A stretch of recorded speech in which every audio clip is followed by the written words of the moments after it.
I remember the exact moment I realized something had shifted between my son and me. It wasn't dramatic. There was no argument, no slammed door. It was a Tuesday afternoon in late October, and I was standing in the checkout line at Target with a cart full of baby items. A white crib mobile with small wooden stars, 2 packs of newborn onesies, a soft yellow blanket with little ducks stitched along the border. My phone buzzed. A text from my son, Daniel. It said simply, "Mom, you really don't need to buy all that stuff. Natalie and I have it handled." I stood there holding my phone, surrounded by strangers, and I smiled at the screen the way you smile when you don't know what else to do. I put the mobile back on the shelf. I put the blanket back. I kept the onesies because they were already in a bag, and I told myself it was fine. He was just being independent. That's what I had raised him to be. My name is Margaret. I'm 64 years old. I live in a beige house on a quiet street in Columbus, Ohio, where I have lived for 31 years. My husband, Gerald, retired 2 years ago after teaching high school history for 3 decades. We are not wealthy people. We are comfortable people who spent their whole lives being careful with money, careful with words, careful with love. We saved, we planned, we showed up. When Daniel was born, I was 28 years old and I thought I understood what love was. I did not. You don't understand it until you hold your child for the first time and feel something rearrange itself inside your chest permanently. Daniel was our only child. Not by choice, we tried for years after him, and it simply wasn't meant to be. So everything we had, in every sense of the word, went into that boy. He was a good kid. I want to be honest about that because I think it matters. He wasn't spoiled in the way people picture spoiled. He didn't throw tantrums, didn't demand things, didn't talk back. He was quiet and serious, and he worked hard in school. We were proud of him every single day. When he got into Ohio State for engineering, Gerald cried at the kitchen table. Actually cried. I have the photo somewhere of Daniel holding the acceptance letter, and Gerald's eyes are completely red in it, and Daniel looks slightly embarrassed, and I look like I might float off the ground. We paid for his tuition. All 4 years. We didn't discuss it as a favor or a loan. It was just what we did, because he was our son, and we could manage it, and we wanted him to start his life without debt hanging over him. I remember my own student loans taking 11 years to pay off. I didn't want that for him. He met Natalie his junior year. She was in his engineering program, sharp, pretty, confident in that particular way of someone who has always been told they are exceptional. I tried to like her. I did like her at first. She was interesting to talk to. She had opinions about things.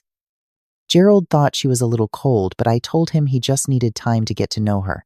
They dated for 3 years, got engaged.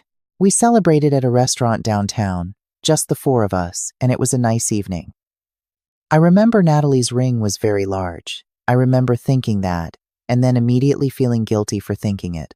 The wedding was beautiful. We contributed $30,000 toward it. I want to say that number plainly and not apologetically, because I have noticed that when older women talk about money they gave their children, they often soften it or hedge it or explain it away. I won't do that. We gave $30,000. We did not give it to hold over anyone's head. We gave it because he was our son and it was his wedding and we wanted it to be wonderful. It was wonderful. I danced with Daniel to a Frank Sinatra song, and he held me the same way he did when he was 7 years old, with his head slightly bent down toward mine. And I thought, this is enough. Whatever comes next, this is enough. What came next was a gradual cooling that I kept finding reasons to explain away. The Christmases got shorter. They were always traveling. Natalie's family was in Portland, and the flights were expensive. And of course we understood. The Sunday phone calls that used to be reliable started coming every other week, then once a month, then when I called him. I noticed that when we visited, Natalie was often in another room. I noticed that Daniel had started speaking to me in a slightly formal way, measured, like he was choosing each word carefully before releasing it. I noticed that when I mentioned anything about my own health or Gerald's health, Gerald had started having some issues with his blood pressure that year. Daniel would say, "That's really concerning, Mom," and then changed the subject. I told myself, he's busy. He has a demanding job. This is just what happens when children grow up and build their own lives. You can't expect to be the center of their world forever. That would be selfish.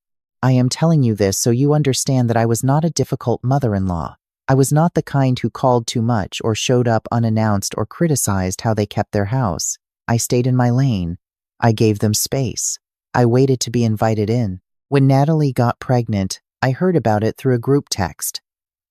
Not a phone call, a group text that also included Natalie's parents and 2 of their college friends. The message had a photo of a little onesie that said "coming soon" and a row of heart emojis. I stared at my phone for a long time. Gerald was watching television in the other room. I didn't say anything to him for about 20 minutes. Then I went in and sat next to him on the couch and said, "We're going to be grandparents," and his face did that thing it had done with the acceptance letter. And I held his hand, and I let it be a good moment. I let myself have it. The pregnancy was something I experienced mostly through Instagram. Natalie had an account where she posted updates, the 12-week announcement, the gender reveal, a boy, they were having a boy, the nursery progress, the baby shower. I was not invited to the baby shower. I found out about it when I saw photos of it online. A beautiful afternoon tea party at a venue in Portland with Natalie's mother and her friends and college roommates.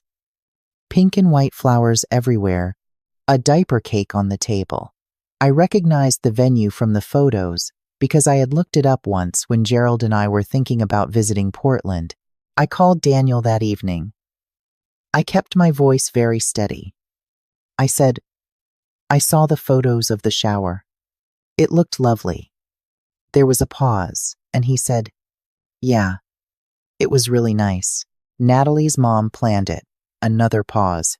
"We just wanted to keep it low-key on our side." I said, "Of course." We talked for 4 more minutes about nothing in particular, and then we hung up. That night, I sat at the kitchen table for a long time after Gerald went to bed. I thought about the mobile with the wooden stars that I had put back on the shelf at Target. I thought about the yellow blanket with the ducks. I thought about the $30,000 and the 11 years of my own student loans and the Sunday phone calls and the way Daniel used to fall asleep on my shoulder during long car trips when he was small, his whole body completely trusting, completely at rest. I thought, am I overreacting? Is this just how things are now? Are all mothers going through this and simply not talking about it? The answer, I have since learned, is that many of them are. But that knowledge comes later. At the kitchen table that night, I was simply alone with the question, and I had no answer for it.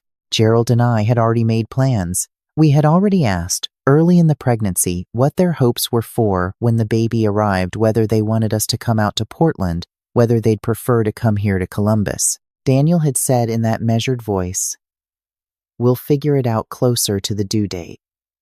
The due date was March 15th. By February, we still had not figured it out. I asked again. Daniel said Natalie was feeling overwhelmed, and they needed to get through the last few weeks, and they would be in touch. On March 3rd, 12 days before the due date, I sent Daniel a message. I had been composing it in my head for weeks. I kept it simple. I said that Gerald and I would love to be there when the baby was born, or shortly after, whatever worked best for them. I said we could stay in a hotel. We wouldn't impose. I said we just wanted to meet our grandson. I said we loved them. He didn't respond that day, or the next day. On March 5th, I got a response. It was a long text. I have not deleted it. I know I should probably delete it, but I haven't. The message said that he and Natalie had talked a lot about this.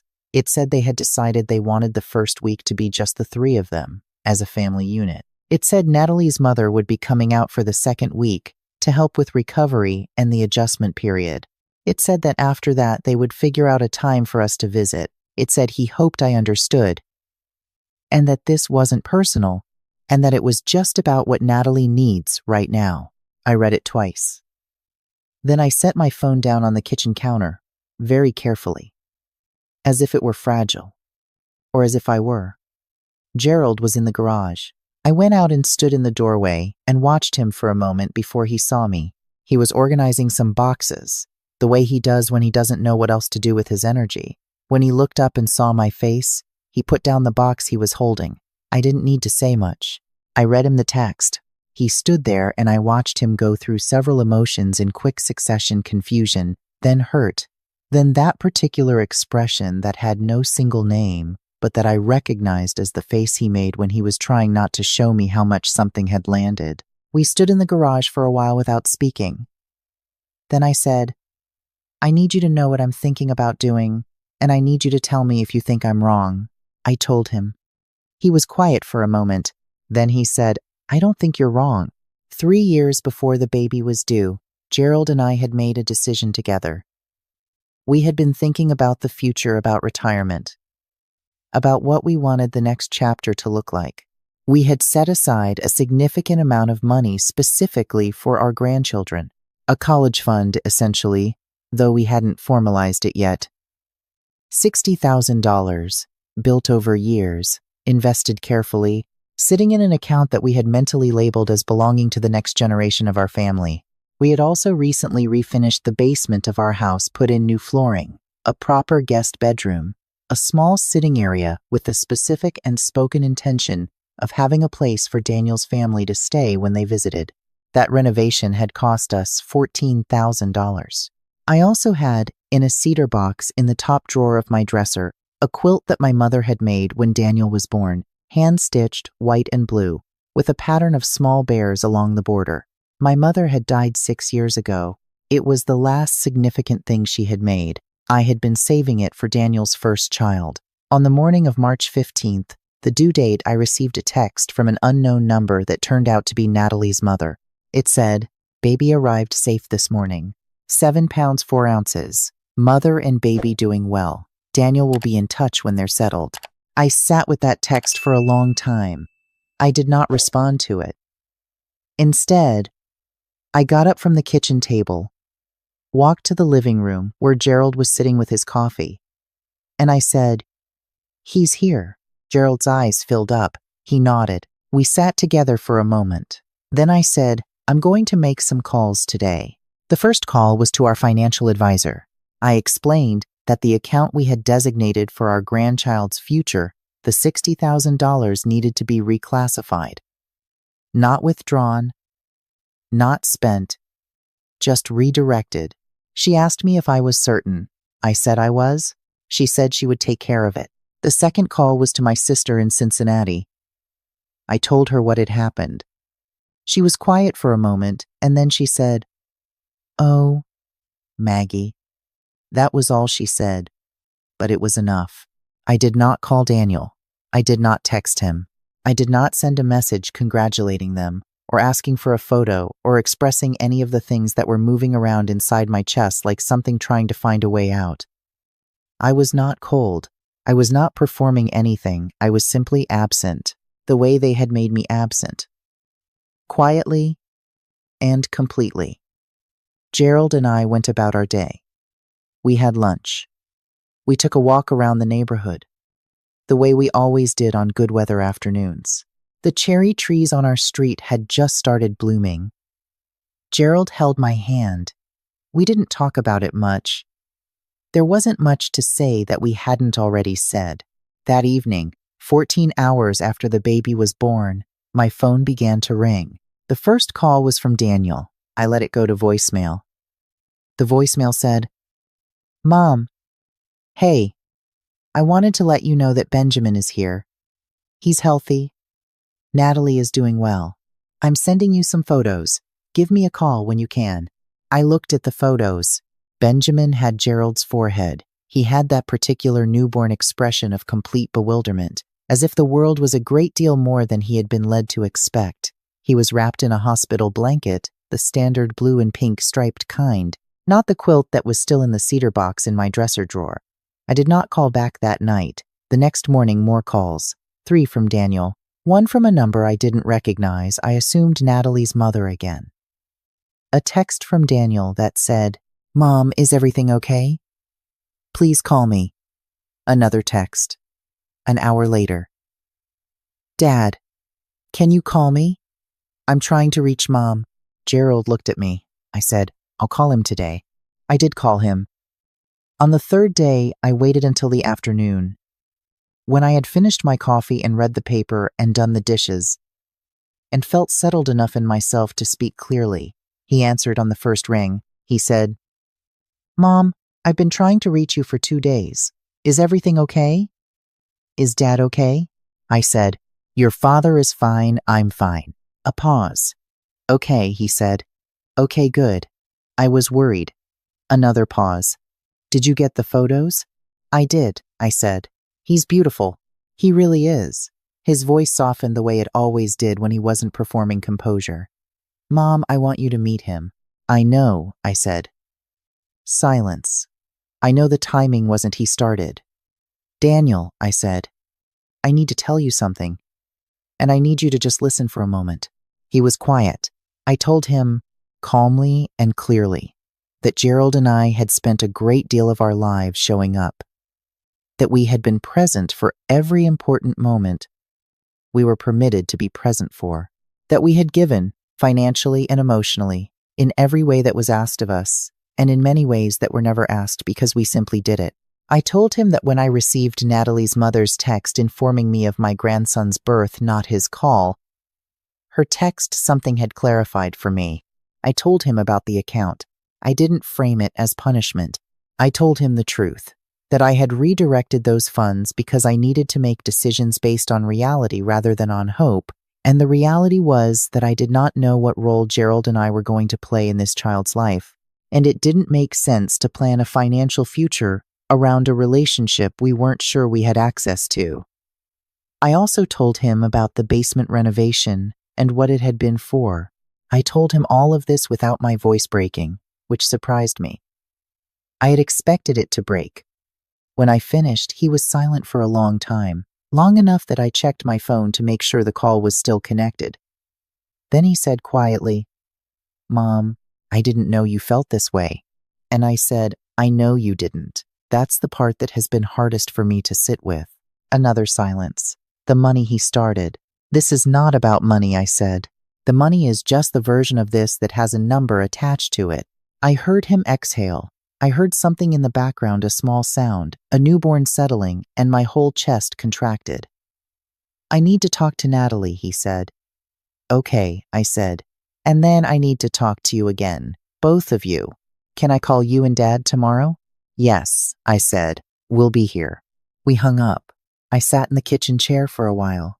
Gerald came and stood in the doorway. I looked at him and said, He's going to call tomorrow. Gerald nodded.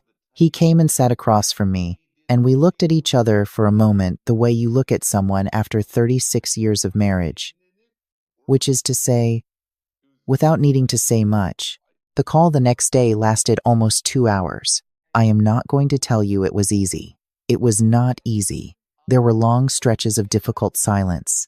There were things Daniel said that I had needed to hear for several years. There were things I said that I had been afraid to say because I had spent so long being careful. At one point, Gerald's voice did break, and that was the moment I think Daniel finally understood the full weight of what had accumulated, not this incident alone, but the slow accumulation of small exclusions over years, the way absence is built not in one dramatic gesture, but in 100 small ones. Natalie was not on that call. I don't know exactly what Daniel said to her before or after. That is their marriage, and I respect it as such.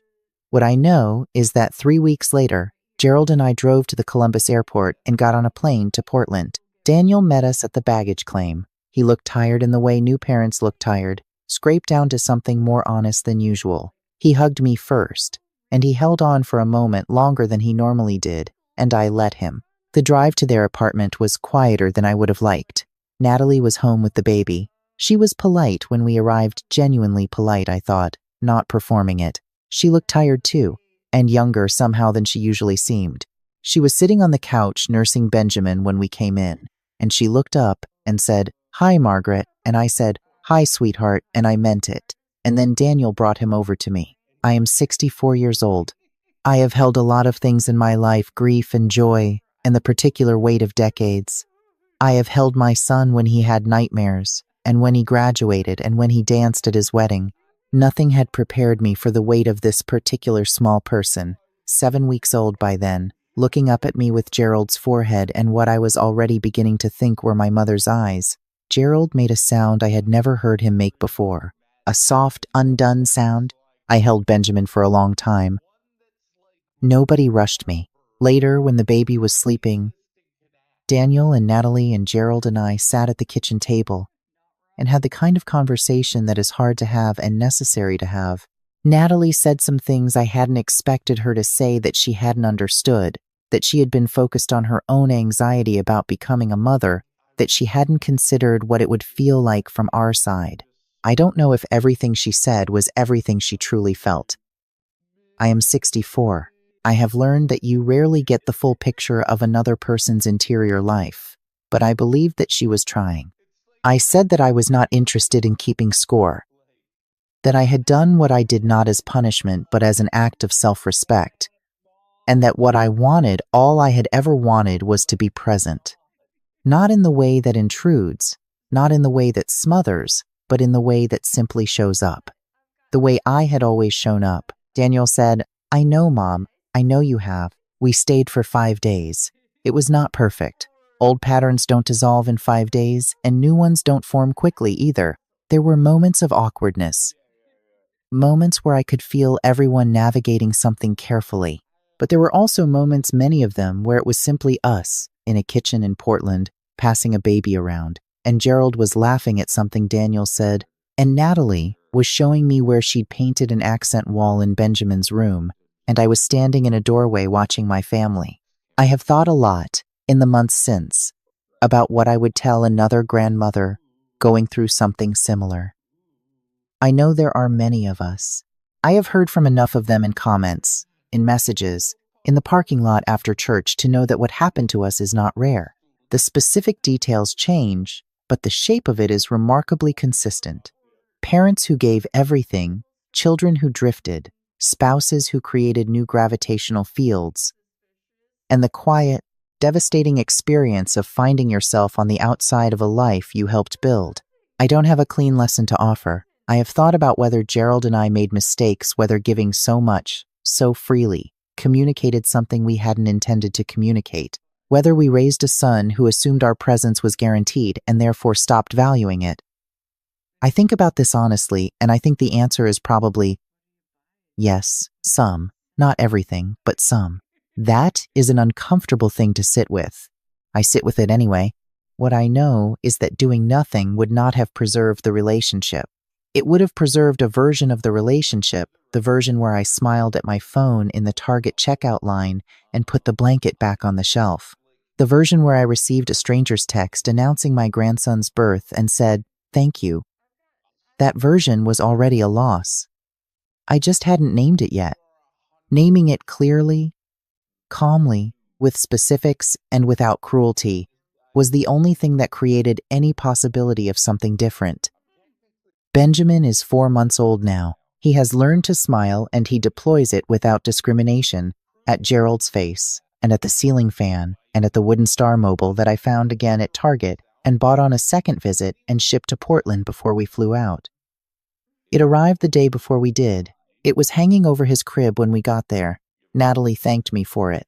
I said it was nothing. It was not nothing. But some things are better left as gifts than as accounting. Gerald has a photo of himself from that visit, sitting in the rocking chair in Benjamin's room with the baby asleep on his chest, the star mobile turning slowly above them both. He has made it his phone wallpaper. Every time his phone lights up, I see my husband's face, that scraped down, honest, undone face, and below it our grandson, completely trusting, completely at rest. Some things rearrange themselves inside your chest permanently.